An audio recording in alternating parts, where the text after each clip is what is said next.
Pourquoi quand tu fais tout pour les autres, ça finit toujours par te retomber dessus? Lors des festivités du mois de juin, donc les 2 premiers temps de rencontre étaient consacrés du coup aux relations, savoir un petit peu quels sont les enjeux derrière les relations, quels sont les challenges et quel est surtout le véritable chemin vers lequel nous mènent les relations. Et on a beaucoup parlé justement, des relations qu'on pouvait avoir dans notre famille, avec, nos amis, avec nos collègues, avec même, nos enfants et cetera. Et enfin avec les enfants de manière générale, parce que moi je n'en ai pas à l'heure où je fais cette vidéo. Et du coup, si tu étais avec nous lors de ces sessions, donc tu as un petit peu le chemin vers lequel mènent, justement nos relations. Et il y a vraiment ce truc que j'observe, que moi aussi je faisais et que je fais encore parfois, hein. Il y a ce truc de: je veux aider les autres, je fais pour les autres, je fais ce qui me semble bon pour eux, mais pourquoi ça ne marche pas? Ils ne m'écoutent pas, ça me retombe toujours dessus, c'est toujours moi la mauvaise personne. Je pense que tu connais ce genre de situation et si tu les connais justement, je vais développer un petit peu plus et surtout je vais te donner un exemple. Parce que je ne sais pas si tu te rappelles, hein, mais je disais que dans mes consultations, au-delà de comprendre exactement et cetera, c'était plutôt de partir du problème actuel et voir en fait comment ça se joue, quelle dynamique se joue en fait dans la situation actuelle et quoi faire pour changer cette dynamique-là et du coup changer les choses. Du coup, je vais te partager, l'histoire de cette mère de famille et épouse que j'ai reçue en consultation. Donc je ne donnerai pas le prénom, mais on va l'appeler Marie. Et du coup, Marie, elle vient me voir donc très fatiguée, très épuisée, puis elle me dit: elle n'arrive pas à dormir, le soir, elle est très stressée, elle sait pas trop quoi faire, elle sait plus trop où donner de la tête. Et puis au fur et à mesure de la consultation, en fait, on observe justement qu'elle est très présente pour ses parents et que quelque part, c'est une source de stress. Alors attention, elle le fait volontairement, hein, elle le fait de bon cœur, mais c'est une source de stress parce que ses parents habitent à 20 kilomètres de chez elle et du coup, il faut qu'elle s'organise, donc dans ces journées qui sont déjà chargées par rapport à son travail, il faut qu'elle s'organise pour pouvoir aller aider ses parents. Et du coup, elle me dit: «Donc caler tout ça, en fait, c'est vraiment pas évident. Du coup, ça me prend la tête parce que j'aime bien, que mon planning il soit fait, mais il faut absolument que je trouve un temps pour aller les aider parce que de toute façon, si c'est pas moi qui vais les aider, qui va le faire? Donc en tant qu'enfant, je vais aller aider mes parents». Et puis elle me dit: «En plus, je comprends pas pourquoi, mais ma mère à chaque fois elle me reproche, puis elle y jure à moi, elle dit à moi: "Allez occupe ma case, à cause m'y occupe pas un peu mon bons enfants"». Donc elle me dit: «Je pense que ma mère, je sais pas, je vais pas dire qu'elle m'aime pas, mais je pense que ma mère elle a un petit peu un problème avec ça parce que je m'occupe plutôt de mon père et voilà, donc pourquoi elle me dit ça? Je comprends pas non plus». Et en fait, on se rend compte que ses parents sont autonomes, ses parents arrivent à se débrouiller et elle me dit même que sa mère va chez le médecin et sa mère préfère emmener une amie plutôt que de lui dire. Donc la dynamique qui se joue derrière, en gros, ses parents lui ont rien demandé. Ses parents ne lui ont rien demandé, mais c'est elle, de son propre chef là, de son propre élan du cœur, qui justement veut tout faire pour les aider, s'occuper de leurs papiers, peut-être les emmener faire les courses et cetera. Et du coup, elle se demande: «Mais pourquoi ça me retombe toujours dessus? Pourquoi ma mère réagit comme ça avec moi?» et cetera. Donc si tu as bien suivi, elle, elle le fait parce qu'elle pense que c'est bon pour eux. Sauf que ses parents n'ont pas besoin de son aide, mais elle, elle le fait. Donc rappelle-toi, à travers ces fameuses lunettes, elle, elle a ce besoin de faire pour ses parents, alors que ses parents en face ne lui ont rien demandé.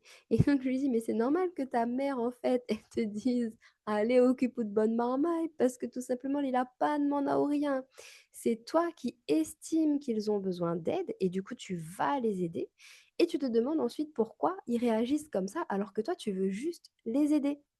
C'est comme si toi tu étais bien installé dans ton canapé, sur une chaise et cetera, en train de regarder une bonne série et que quelqu'un arrivait chez toi sans même te demander l'autorisation, prenait la télécommande, changeait la série et puis te disait: «Non, non, mais mets-toi dans l'autre canapé, tu seras plus confortable dans l'autre canapé. Moi je sais que c'est plus confortable, t'inquiète pas, je l'ai déjà fait» et cetera. Tu vas regarder la personne et tu vas lui dire: «Mais en fait, tu te prends pour qui? Je t'ai rien demandé».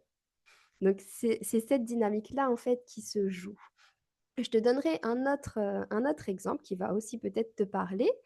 L'exemple, ça c'est alors je vais pas la nommer, parce que c'est un exemple que j'ai vu beaucoup de fois. Ces exemples, là je te donnais l'exemple d'un enfant qui fait tout pour aider ses parents, mais il y a l'exemple des parents qui font tout pour aider leurs enfants.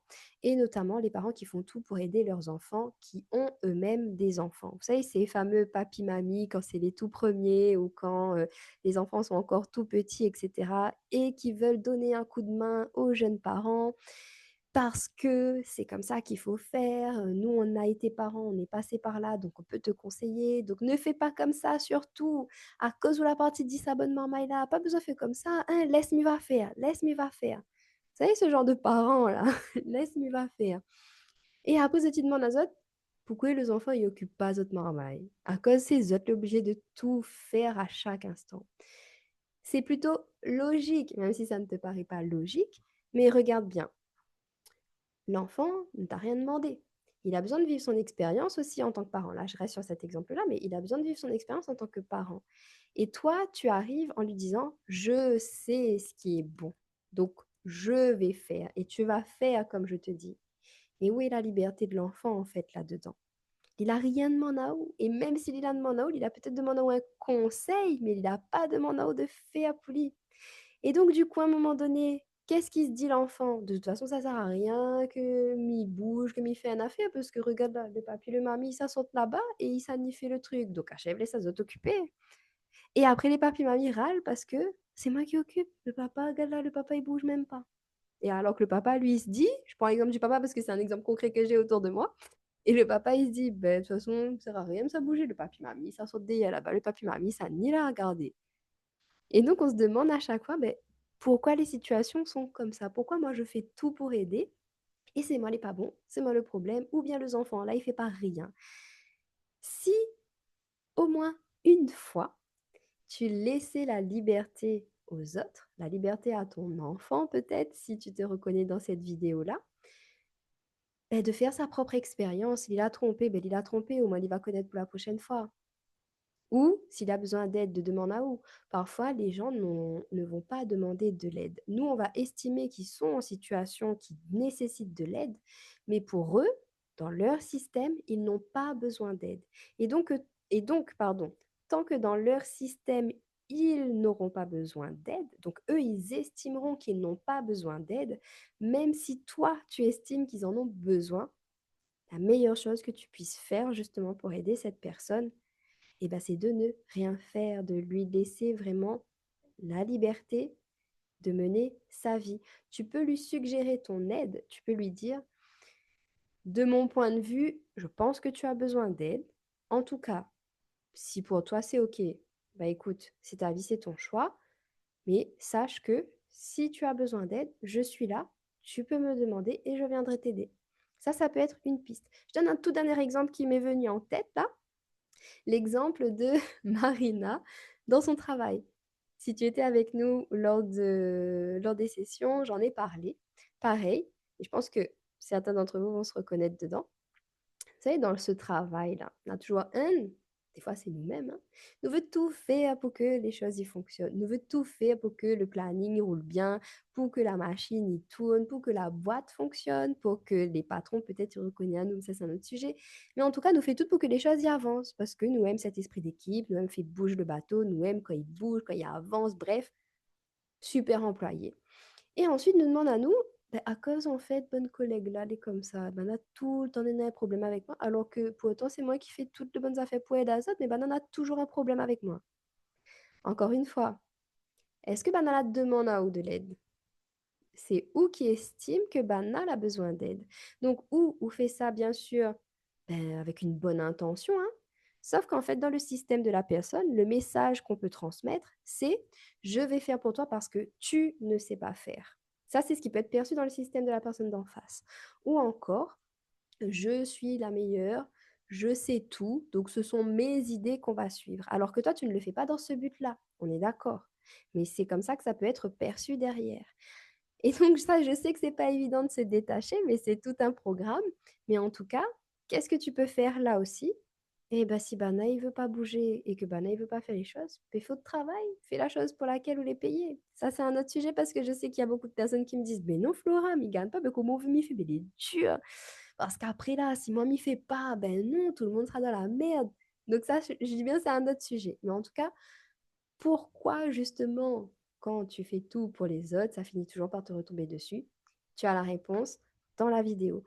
Dis-moi, je suis vraiment curieuse de savoir. Dis-moi si tu te reconnais là-dedans. Et si tu te reconnais, raconte-moi justement ces situations où tu aides, où tu fais tout pour les autres et qu'en fait, te prendre un grand claque dans la figure et sans comprendre en fait pourquoi. Il intéresse à moi. Et si aujourd'hui on a encore on reconnaît dans la vidéo et qu'on a encore un peu de mal justement à franchir ce pas-là, nous proposons un accompagnement sur 2 jours qui arrive là 28 et 29 juin. Il appelle «Je m'aime donc je vis» pour justement apprendre à libérer en fait de tout ça, laisser à chacun la responsabilité de sa vie, sans culpabiliser, en étant quand même là pour les autres, mais surtout en prenant soin de vous. S'il intéresse à vous, il va mettre le lien prochainement juste en dessous et puis il aura aussi l'information sur mes réseaux sociaux, donc n'hésite pas à rester informé. Et aussi, je profite pour dire que les festivités continuent. Donc on peut toujours inscrire à haut sur le lien en dessous si jamais on capte cette vidéo-là, quelque part sur les réseaux sociaux ou sur YouTube et qu'on demande à haut: «C'est quoi ces fameuses festivités?» Clique sur le lien en dessous, nous retrouve très bientôt. Là, on a toutes les dates et voilà, et si la vidéo, il parle à haut, bien on reconnaît quelqu'un, comme il dit, hésite pas à mentionner Ali, sinon envoyer Ali la vidéo et peut-être que ce que nous partage justement autour des relations et tout au long de ces festivités pour une vie plus claire, plus sereine et plus alignée, va rendre Azote service et va aider Azote dans notre épanouissement personnel. Allez, nous retrouve.